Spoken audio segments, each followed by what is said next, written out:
Welcome. This is Michael Beach, and you are dialed into the What Are You Doing podcast. This is the show for thought leaders who are investing in the next generation of leadership for their organization. This is also the show for emerging leaders who want to become that next generation of great leaders. Together, we can develop leaders who will, in turn, develop more leaders and make a difference in this economy and in this world. All of us at Michael Beach Coaching and Consulting are excited to be able to bring you another episode twice each month. We consider ourselves to be very fortunate to be engaged in the business of contributing to the success of forward-thinking, fast-growth companies. We're grateful to be able to help them to develop and cultivate great leaders at all levels of their companies because it's very rewarding and very meaningful work. We're thrilled that our work often leads to results that make a difference for a multitude of families. We're especially excited today to have the opportunity to introduce you to today's special guest, my friend and an extraordinary leader in his own right, Ben Theis, the founder and president of Skoll Marketing, a Minnesota-based marketing company with a mission of helping small companies to make the most of their online presence while they're growing their business. Ben, welcome. Thanks, Mike, for having me. It's great to have you with us today, Ben. Ben, you've worked all the way through high school and college to pay for your own education, which I think is quite impressive in and of itself. Tell us a little bit about Skoll Marketing and about your mission, if you would. Yeah, so Skoll Marketing started 8 years ago. I started it. And what we try to do is we try to essentially kind of humanize digital marketing, or try and take all of these heady subjects and honestly super important subjects that honestly have gone by so fast, that have just, again, gone by so many people and over so many people's heads, to really kind of break them down. So I like to say we like to educate people so they can make an educated decision. Is this something potentially they can handle in-house? Is this something they need to hire someone internally to do? Is it something that maybe they can hire an agency like myself to do? But also, even with that, they understand what we're talking about, instead of me just sounding like I'm speaking another language and not really understanding what Ben's doing. Oh, that's wonderful. What a great approach. So you left your corporate gig at Google in about 2012, if I calculated correctly, to go into business on your own. Mm-hmm. It must be going pretty well 8 years later. Tell me, Ben, what do you like about owning your own business? Yeah. So, obviously it was a big decision leaving Google to start my own company. I get asked that a lot of times, why would you do that? And so I just wanted to start something new for myself. I was in a unique position because I did work through high school. I worked through college. I actually graduated college early. So by the time I was actually hired by Google, I was actually 22. And so I was actually the youngest manager at that time in our entire nationwide program. And the reason I bring that up is that also played in my decision of starting my own business. By the time I started, I was 23 and a half. And just wanted to, again, kind of take a chance on myself and figure out, I really wanted to build something myself, but also felt that I was just not set up to do, again, corporate, to kind of the corporate chain, the sometimes loaded process and stuff like that. So really at the end of the day, I wanted to make something of myself. I had confidence in myself, and I felt that I could help a lot of people if I did it myself instead of trying to do it in this, potentially bloated agency way. That's tremendous. Well, good for you. And I'm very pleased that things are going in a wonderful direction for you and your company right now. Yeah, thank you. Is there anything that you and your team are doing at Skoll Marketing that you'd kind of like to put in the spotlight for our audience? Anything you want to tell us about that you guys are doing these days? Yeah, so when it comes to Skoll Marketing, what I like to kind of tell people is what we do isn't necessarily unique. It's obviously our background working with Google, who we work for, how we work with you, and that we want to create a relationship that's face-to-face, shake your hand, not just kind of chew you up and spit you out like a lot of agencies. But what we focus on is getting you again, online, and then enhancing that online presence, And so what we can do is website development and design, search engine optimization, that natural relationship between you and Google, search engine marketing, the advertising opportunities between you and search engines, and social media. But then what we also do is we can encompass all of that with a lot of free education within the forms of workshops and webinars. We do free consultations. We do a ton of content. So our goal, though, is to really educate people so they can make an educated decision. And if you need more help, we're here for you. Fantastic. I've made a joke multiple times that you might be the hardest working man in show business. I've rarely seen anybody who is presenting to the public and speaking on a stage and delivering workshop content as frequently as you. Can you give our listeners a little bit of a taste of some of the workshops that you've done over the last few months? Yeah, absolutely. And they're actually continuing to grow. And what's actually great about the workshops that we do is because of my industry is always changing, that they're constantly changing as well to keep up with the updates. Sure. But we do workshops on search engine optimization, video and YouTube, Google Analytics, social media. And so we have a bunch of, Google AdWords and things like that. So we have about 9 different topics we speak on. Some even go, a 1.0 course and then a 2.0 course, so to speak. So really all the things you can kind of think about when it comes to digital marketing, that's what we're trying to kind of do. We even did one earlier this year on how to market during COVID, even during COVID, but then also after COVID. Again, we all know that, yes, the economy may be coming back and maybe good right now, but we know that it's also changed since the beginning of the year and how that's going to be then even going forward into 2021.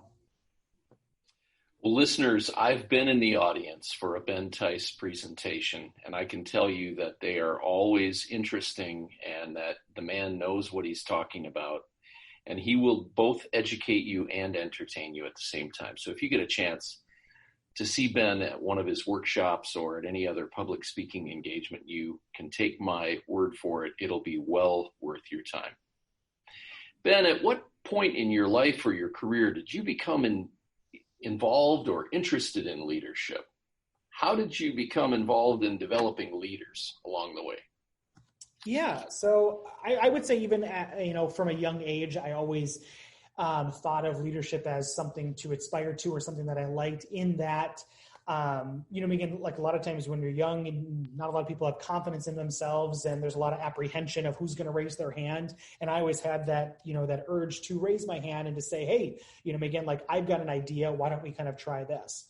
And so I think that's like kind of how leadership is bred out of. I'm not going to say I was a pure born leader or I knew all about leadership as a kid or as a teenager, but I think that's where it really kind of starts to grow and to kind of start to, again, just really just where it starts to come from.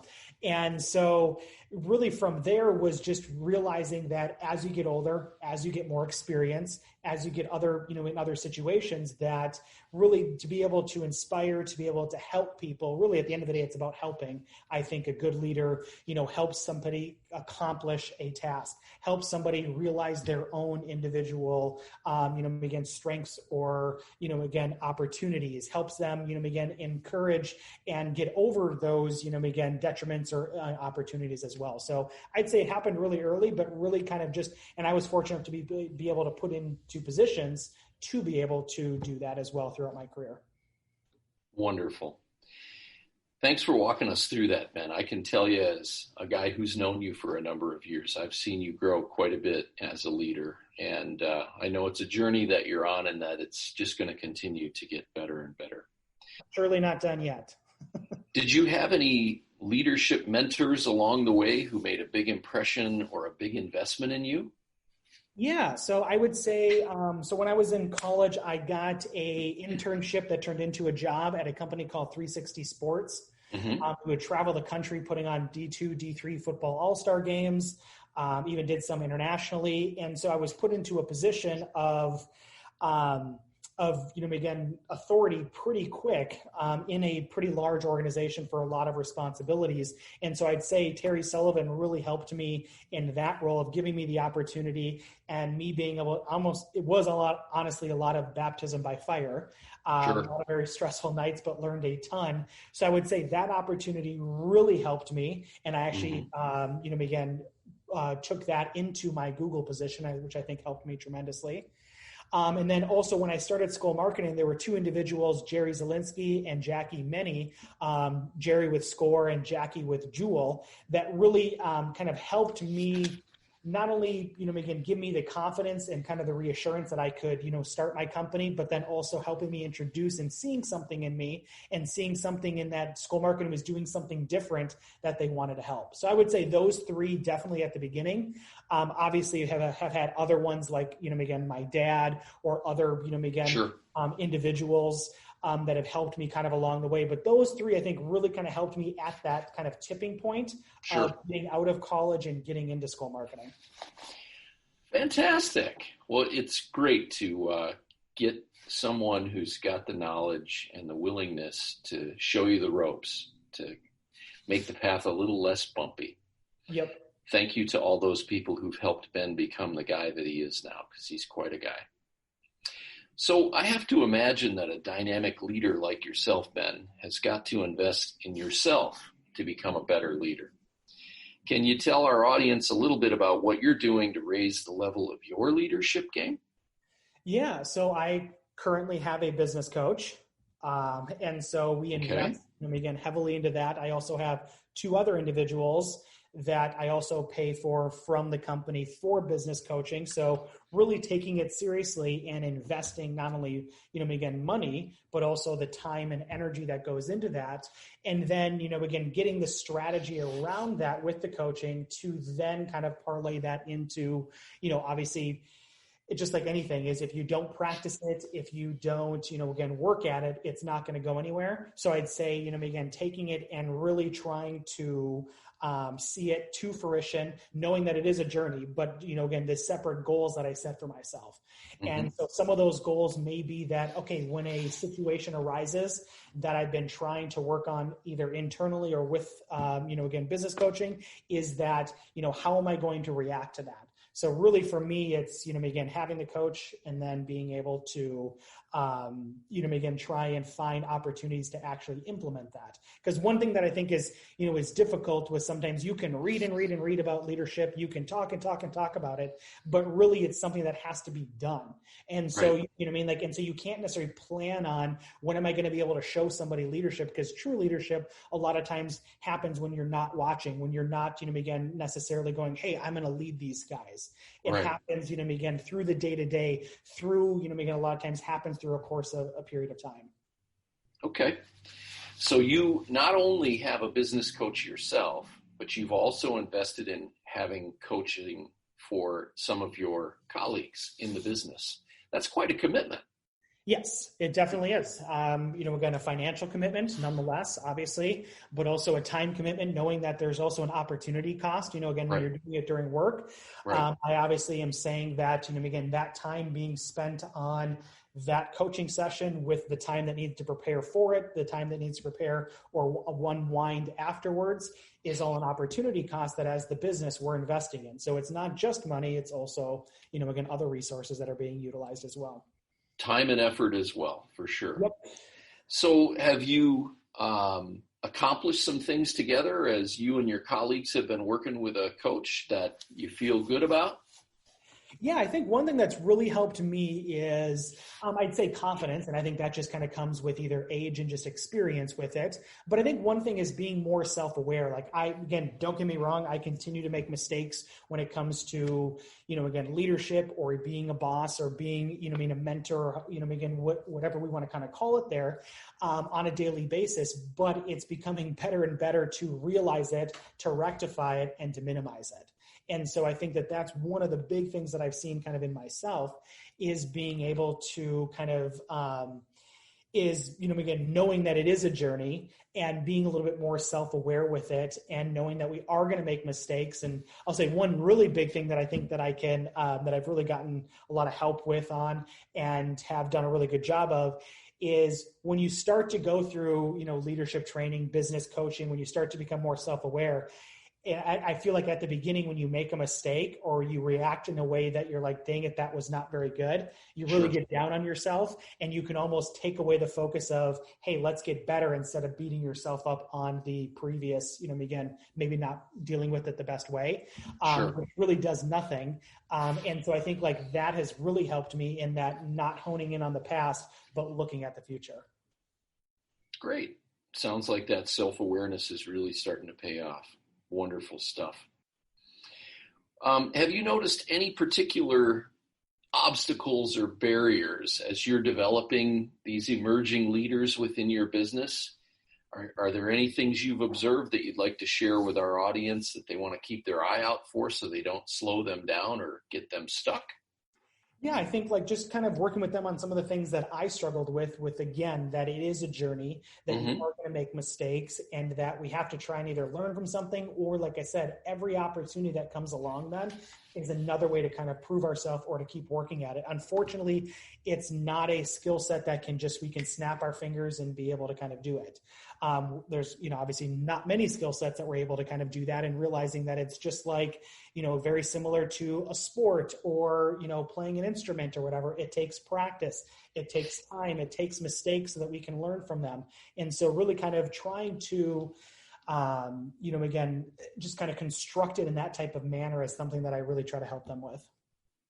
So you're saying it's a little bit of a process, a little bit of a journey that you go on, and that you need to be resilient and patient, and it's worth it in the end.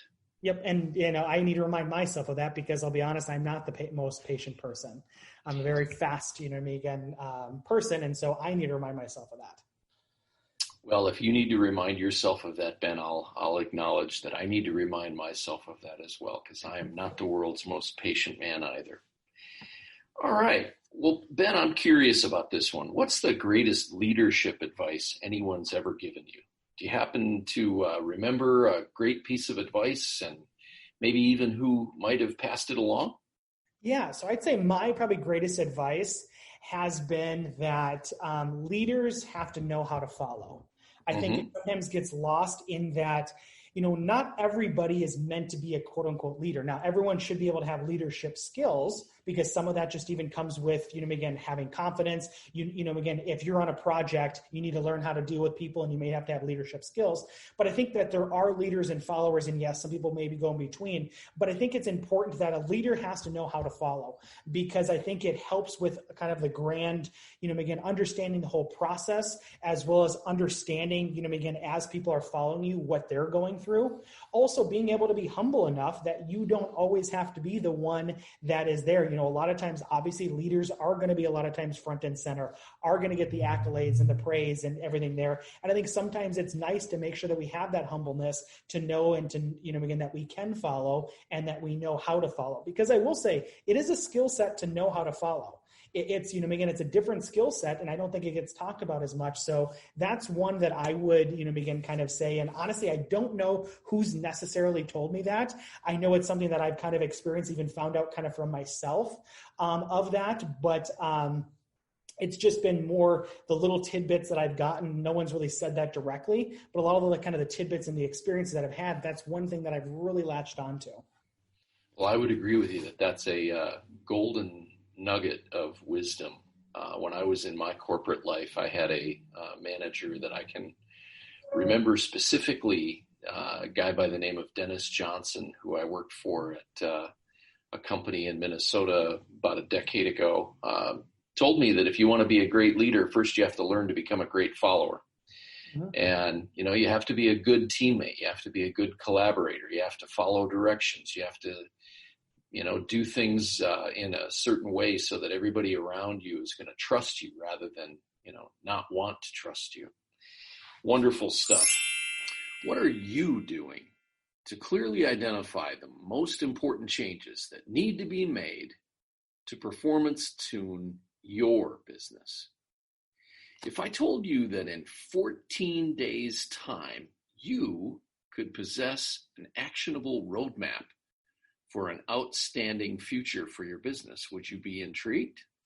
Of course you would. The performance tuning process, we worked together with Michael Beach Coaching and Consulting's master coaches, was two of the most powerful days in 20 years of running our business. Before we even received the report with your recommendations, we felt like we had already received more than enough value to justify our investment. We cannot wait to implement your recommendations in your report. This quote came from a chief technology officer of a fast growth, high technology firm in Illinois. Our master coaches at Michael Beach Coaching and Consulting will travel to your offices anywhere in the United States, and we'll spend a day and a half doing a deep dive into your business, meeting with key leaders on your team, and asking the questions that need to be answered. Then our master coaches put together a report of our findings, and we make recommendations for strategic changes that you can make that will propel your business forward. You can implement them on your own, or if you choose to, you can engage Michael Beach Coaching and Consulting to help you get them done more quickly. Our report is typically 12 to 20 pages in length and contains somewhere around 6 to 12 fine-tuning recommendations. Our master coaches will schedule a 90-minute consultation session with you after you receive our report to ensure that if you have any questions, we answer them so that you are completely clear about our prioritized recommendations and your options to execute the improvements we recommend. If you'd like Michael Beach Coaching and Consulting's master coaches to drill deeply into your business and identify the most important changes you need to make in your business, call us at 651-335-4505 in our Minnesota office or 520-732-2266 in our Arizona office to arrange for a no-cost, no-obligation discovery conversation with our master coaches. We'll help you understand how the performance tuning process works and how we'll make the next year the most pivotal in the history of your company. Mention the What Are You Doing podcast and we'll give you a free of charge business effectiveness evaluation. All right. Well, Ben, I'm curious about this one. What's the greatest leadership advice anyone's ever given you? Do you happen to remember a great piece of advice and maybe even who might have passed it along? Yeah, so I'd say my probably greatest advice has been that leaders have to know how to follow. I think it sometimes gets lost in that, not everybody is meant to be a quote unquote leader. Now, everyone should be able to have leadership skills because some of that just even comes with, again, having confidence. Again, if you're on a project, you need to learn how to deal with people and you may have to have leadership skills.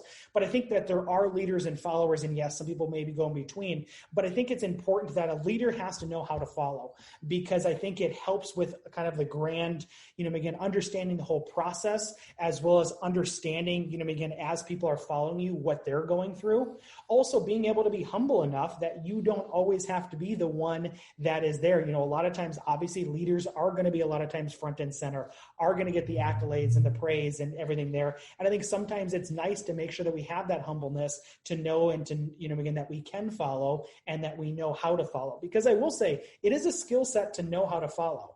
It's, again, it's a different skill set, and I don't think it gets talked about as much. So that's one that I would, begin kind of say. And honestly, I don't know who's necessarily told me that. I know it's something that I've kind of experienced, even found out kind of from myself of that. But it's just been more the little tidbits that I've gotten. No one's really said that directly, but a lot of the kind of the tidbits and the experiences that I've had, that's one thing that I've really latched onto. Well, I would agree with you that that's a golden nugget of wisdom. When I was in my corporate life, I had a manager that I can remember specifically a guy by the name of Dennis Johnson, who I worked for at a company in Minnesota about a decade ago, told me that if you want to be a great leader, first you have to learn to become a great follower. Mm-hmm. And, you have to be a good teammate. You have to be a good collaborator. You have to follow directions. You have to, do things in a certain way so that everybody around you is going to trust you rather than, not want to trust you. Wonderful stuff. Ben, how important are core values in your organization at Skoll Marketing? Yeah, I think core values are really important if they're implemented the correct way. And what I mean by that is if you build your culture and understand kind of the inner workings of the relationships, how you hire, how you, do those, I think that's where core values get used the most. If we're going to use them for marketing purposes and sometimes kind of pat ourselves on the back and kind of use them as fluff pieces, which unfortunately I've seen, again, companies kind of do, is that's where they kind of get you get your eye off the ball. But actual core values used the correct way internally within an organization doesn't mean you can't communicate them outside the organization, but solely really kind of how to build the pillars of your business, the pillars of your relationships internally, externally. I think that's where they're utilized the most and can be extremely important. I see a lot of the scenario you were talking about where they get slapped up on the wall of the conference room and they get referred to almost like they're real. But then the minute the leadership team walks out of the conference room, they behave in other ways that are inconsistent with those core values. And exactly, their employees usually are shaking their heads side to side saying, this isn't real. So I agree with your point that you have to be very consistent with them and they need to be meaningful and real and followed on a regular basis to be valuable. How about emotional intelligence? Is that something that's important at Skoll Marketing? Yeah, 100%. I think, at some points, depending on how it's implemented, can even be more important, just understanding because of how emotional intelligence is understanding, obviously, how we are internally and understanding yourself, but then understanding others so that we know how to communicate with them. We know how to lead them. We know how to follow them, all of those types of things. And really understanding that emotional intelligence isn't just meant for someone at the top. It's really meant for everyone within the organization, from the top to the bottom. Awesome. Ben, when you're recruiting leaders to your organization, what are some of the characteristics and traits that you're looking for? What do you want your leaders to bring to the table? Yeah. So what I personally look for is someone that asks questions, that has that kind of that critical thinking component. Yes, I want someone that can follow, but we also, I have no problem with someone that wants to know questions because to kind of know the meaning behind why we're doing it. I'm not a huge, I don't really want a lot of yes men. I want someone that's going to be able to think for themselves and be able to say, okay, hey, I'm going to get behind you and where you're leading us, but I just kind of want to know what the motive is or why we're doing this. And so I think that we look for someone that has some of that, like I said, some leadership qualities, but, that know how to follow as well, that can lead people and ask questions and, again, can stand up and raise their hand when needed, kind of called upon. So I don't say they're necessarily revolutionary qualities, when we're looking at it, but those are the particular things that I'm trying to look for and decipher when we're either interviewing or we're talking about potentially taking someone internally and seeing if we can move them up into more of a leadership or mentorship role. Those are what we're kind of looking at. I love the point you made about critical thinking. I think that a great leadership team needs to consist of multiple people who support one another invariably, but also challenge one another from time to time to raise the level of dialogue and debate and the level of thinking and problem solving to a whole new level. Critical thinking is very masterful observation there. Ben, thank you for that. You've obviously invested a lot of time and energy in yourself over the last 8 years to become a great leader, Ben. Mm-hmm. Can you identify the best single leadership development investment you've made in yourself? I would definitely say business coaching because it's held me accountable. It's obviously, again, pointed me in a direction of where I need to go. To be honest with you, I'm not the biggest reader. Obviously, with my business coaching program, I've read books and book summaries and podcasts and things like that. But I don't know if I would have necessarily done as much of that without that kind of guidance. Okay. So I think that there's also an accountability factor, knowing myself that does kind of help me and be able to kind of do that. So I would say that's probably the single biggest kind of development investment that I've, made for myself. Wonderful. Glad to hear it.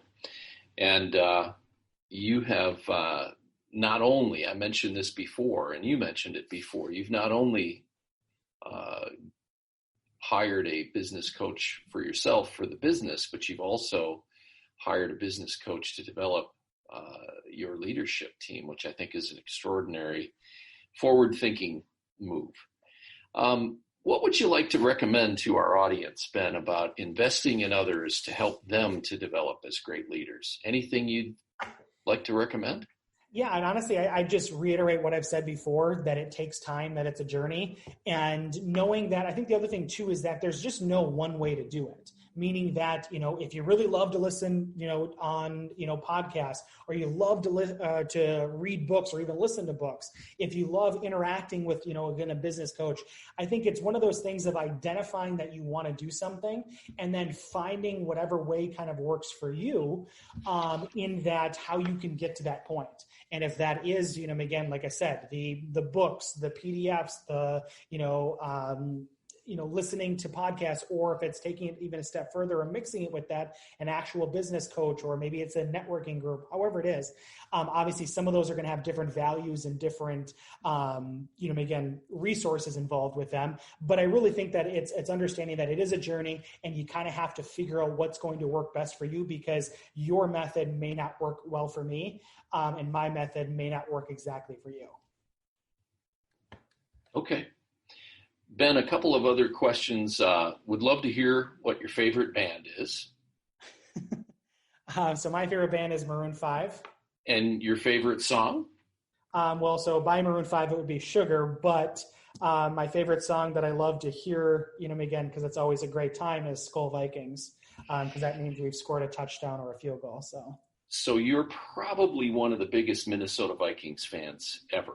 You dress up for the games. You've got your own costume that you wear. Pretty big part of your life. Yeah, the tattoo, the cars, the investment. So, it definitely is, but it's a passion of mine. And like I kind of tell people too, I think also, having a passion like this, I can also channel that into other things, again, like helping people into my business and everything like that. So my biggest thing is I'm super passionate about certain things in my life and really love to go with them, surround myself in them just because I enjoy it and kind of, YOLO, and just kind of, living life. So. Well, you wear your passion well, my friend. It's obvious. Last year, I had the pleasure of seeing you on the big screen at my house, and turning to my wife and saying, "Hey, there's my friend Ben." Yep. It was pretty cool to see you on national television. My final question today, Ben, you've got a distinguished record of developing high-performing teams over there at School Marketing. Do you have any observations about how to develop strong teamwork and collaboration among your team? Yeah. So, again, for us, we're still a young company, even though obviously, 8 years going on 9 here. And we're all, again, that millennial age that, that is internally. So we do it a little bit differently, and we are still kind of young and kind of, growing that way. But I will say that we really do put a concerted effort. And I think part of this honestly comes back from me working at Google, seeing how they really try to understand that again, one thing that I learned from Google was that if you again, make the working environment so comfortable, again, people don't want to go home. And so, I'm not saying that I try to make it so people never want to go home, but there's a component to that if people enjoy that it's not quote unquote work and kind of coming to there, yes, we have to do work. Yes, there's always things that we don't like to do. But if you make it a fun environment by doing things like that, where people don't think that if they have to get something done and stay after or stay late or do something like that, or it's not a hindrance because they like what they do and they like the value that we're giving, meaning that we help a lot of small business owners. We help a lot of people that don't have anywhere else to go. So I think that to really kind of answer your question is to develop is knowing that we're young, knowing that it's a journey, but really kind of starting with some of those core values and really making it an environment that people enjoy, that we can nurture leadership, that we can grow our business, that we can, again, invest in our people, knowing that that's our strong suit. That's a really solid concept. Trying to have people enjoy their work and do it to the best of their abilities, and we'll have a lot of fun working together. Great thought, Ben. Well, that's our episode for today, leaders. We want to thank our special guest, Ben Theis, the founder and president of School Marketing in the Twin Cities. Thank you, Ben, for contributing your time, your energy, and for sharing your stories with our What Are You Doing listeners. We appreciate your contribution to our program and to the ongoing success of our tribe. We hope you'll come back and visit us again for another episode soon. Our next episode will be released in a couple of weeks, and we're excited to announce that our next show will feature Michael talking with Chris Pace, the founder and CEO of Center Technologies, a Houston, Texas-based fast-growth high-technology company. Thank you, listeners, for joining us today, and please reach out to us at info@michaelbeachcoach.com if you've got a great suggestion for a future episode guest or want to become a featured guest yourself. We'll look forward to spending our next episode together with you. Until then, remember, life is all about successfully creating value for other people. When you create value for your clients every day, they will look forward to every opportunity to work and interact with you. You need to recognize that your customers deserve your very best work. So roll up your sleeves and get busy giving your clients the amazing results that they're expecting. Deliver value, my friends. That's our show for today. Thanks for joining us at What Are You Doing? The podcast for leaders and future emerging leaders. See you next time.